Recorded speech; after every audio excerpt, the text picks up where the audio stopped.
Should we really be guided by our emotions? And are emotions actually truly valid? So we're going to discuss that.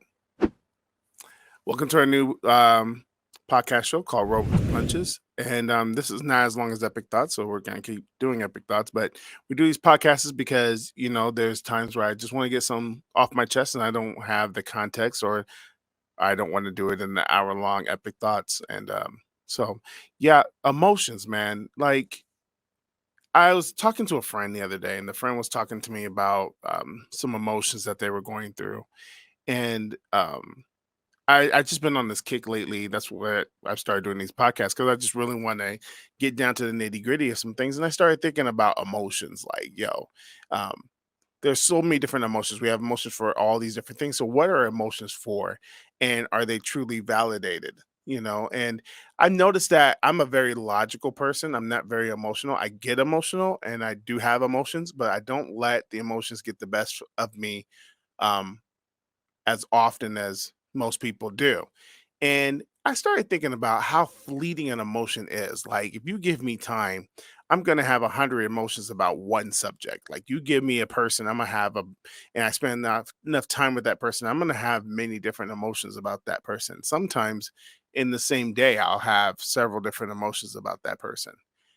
And I think about that and I go, you know what? I don't really think that they're truly valid.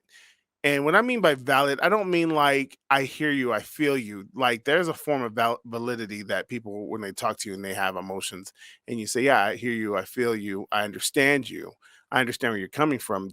And in that way, I guess they could be valid. But at the same time, I don't believe in catering to people's emotions, especially if the emotion is off. So, like for example, um, I get certain emotions. I don't really vibe with the emotion if the emotion is off. Sometimes let's talk about emotion for a second. The purpose of an emotion is to protects us somehow, remind us of a danger, get us excited, get us motivated, all these different things. But just because you have an emotion doesn't mean we have to feed the emotion. It doesn't mean that we have to give in to the emotion. It doesn't mean that we have to do something about the emotion. For example, it all actually depends on what is it that you're trying to get through in your life, what you're trying to do in your life. So, for example, for me, I'm trying to lose weight. And so when the emotion comes up that wants me to turn to food to say, oh, I need to validate that emotion, that's actually not going to help me get to the goal that I want to get.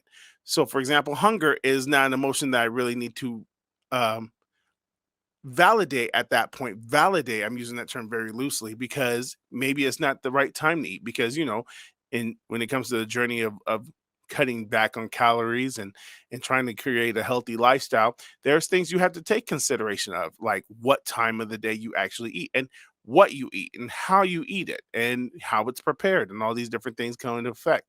So then when there's the time, like for example, I might be hungry in the next 10 minutes. Well, it's not time to eat. I had my fueling probably about an hour ago, so I'll have another fueling in an hour.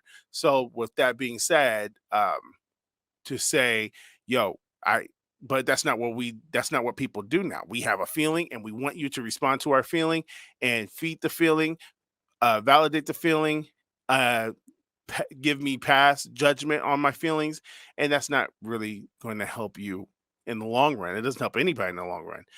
Think about a child. When the child has a temper tantrum, when the child cries, when we give into every feeling. I remember there's times where my kids will start having temper tantrum when they were like 2 and 3, and I would just stand there and I just watch them. I'm not going to be moved by your feelings. And we're actually in a world right now where people, and I don't want to get into the political aspect of things, but like if you really watch the news, what they're really trying to do is get you to feel what they're feeling. When you see people protesting, they're trying to get you to feel what they're feeling. And it sounds like cold and heartless, but at the same time, I'm not trying to feel the 99%. I'm trying to feel what I need to feel, how I need to feel it. And we need to manage our emotions more than just have them validated. I'm not looking for people to validate my emotions. I'm actually looking for a way to manage my emotions and make my emotions work out the best for me. And that's what we have to do sometimes. Sometimes we have to do the right thing to manage the emotion instead of looking for people to back it up. and validate it and make you feel okay for having that feeling. And at the end of the day, it comes to what we define the feeling as. You know what I'm saying? Like, what do we define? And if you think about it, like for example, mental health is a big hot button topic out here today. We've spent more money on mental health and mental illness in the last 10 years than we've ever spent as a country ever in the history. So in the last 10 years, the amount of money we spent on medicating and therapy and all these different things to deal with handle mental illness, we spent more in that matter than we spent in any other time in our history. And not saying that those things aren't perfect and those things are important. Those things are very important. But my thing is, some of the things that we've actually now widened the definition of mental illness and mental health to where it vasts and overcome a lot of people. And you know, this podcast may not be for everyone because you may be offended by it. My point is, you know, we're being offended by things that 20 years ago weren't offensive. We're claiming things mental illness that 40 years ago wasn't mental illness. And you know, people say, well, you know, you're not being woke is not necessarily the answer that we're looking for. And I'm not, I feel like I'm woke in some areas, but when it comes to people's personal life, like how I define things will be how I live things. The scripture talks about you speak things as though they are. You speak things that, you know, you speak things as they are. You speak things as if they are. So when I give definition to something, and if I give definition to something on the negative aspect, then that means that my life will start to wrap itself around the definition that I give to. And uh, if I give a negative notion to a word or a theory or a thought, then guess what?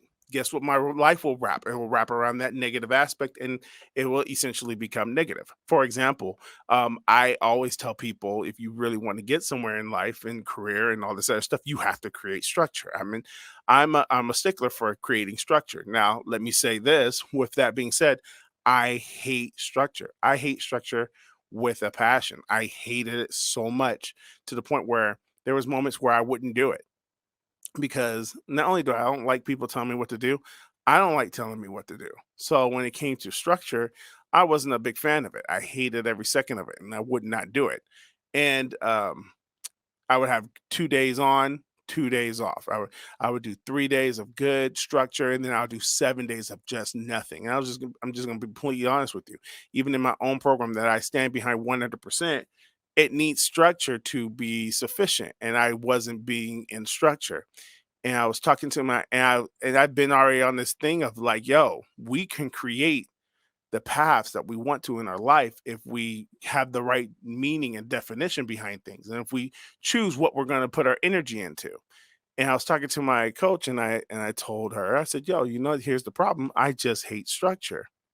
And she responded back to me by saying, well, change the definition of what structure is, and instead of saying you hate it, just tell yourself every day you love structure. And it hit me right between the eyes like, yo, that's all I had to do is change my theory, my definition on structure. Because here's the thing, we want things to happen for us so easily without doing any of the work, and structure was work. And if I change how I look at it, there's people who are doing successful in business because they love it. And because they love it, they don't feel like they need to take a vacation. They don't feel like they need to get a break. They don't have bad energy when they go into different projects. And so there's times where it's funny because there's moments in my personal life where I'm actually enjoying a project where I'm working a project that I'm passionate about and I drag my feet as if it's cool to not like it. It's cool to have a negative connotation to it. It's cool to be like, "Oh, this sucks. Oh, another day. I drag it to the office. I'll drag it on the set." Like, there's been times where I've actually dragged myself into studios to record songs. I mean, like, that's the life that I want. And why would I be negative when I walk into the atmosphere of that? Well, this is something that I've been given to do. There's people who come on set who want to be actors and they act like it's such a burden to act because we've made it a burden to do the mundane things. And you know, I'm on a journey to get to the 1%. And if you want to be like the 1%, you can't live like the 99. So it can't be cool to be negative. It can't be cool to be emo. So with that being said, I had to change the narrative of how I define things. So then now I don't struggle with mental health because I'm choosing joy. I'm choosing to have joy. I'm choosing to enjoy structure. I'm choosing to not let my emotions dictate my life. Emotions are not going to stop. You're not going to be able to stop emotion. I'm not telling you you should stop an emotion. But if you're defining your life based off of a fleeting path, and an emotion is a fleeting bias, it's a fleeting bias path. It's going to come, it's going to go, especially if you have a sandwich. It's just going to come and it's going to it's fugazi, it's going to go away. So if you base narratives, and people do this all the time, they base narratives, they base stands, they base opinions off of emotions. Like, you cannot do that. That's not going to get you to where you want to go in life, and it's going to lead to a frustrating place because emotions are not based off of anything but your feelings. They're not based off of logic. You can't quantify an emotion. You can't do anything off of emotion. Emotion is basically um it's unquantifiable. You can't plan for it. So um just keep that in mind, man. Like, an emotion is an emotion. It's gonna come and it's gonna go. Like, think about that in your life. Like, what areas have you been happy about, then sad about? I'll give you another one: your job, right? And we do this, if you're a believer too, this is something that we do a lot. Okay, we take on a job that we don't like, right? And then we try to muster up the emotion to have joy about it and to be happy about the job. And then what we'll do is, instead of looking for a new job, we'll give excuses why this is the job for us. Well, at least I'm thankful for a job because I could be not working like many other people.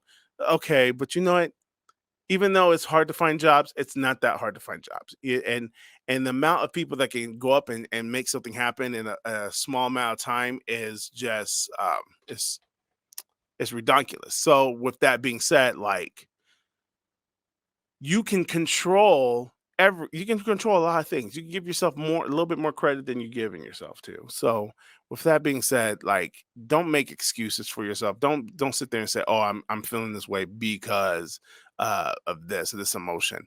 I wouldn't bank on it. It's not something I would look into. It's not something I would build my life off of. It's just an emotion.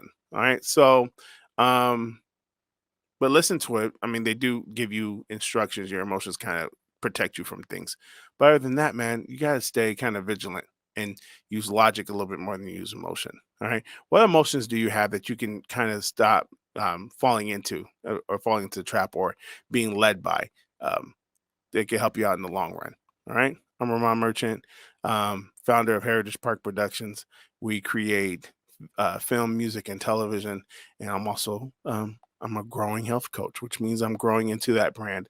And so Heritage Park, Heritage Health, and yeah, hope you have a great day.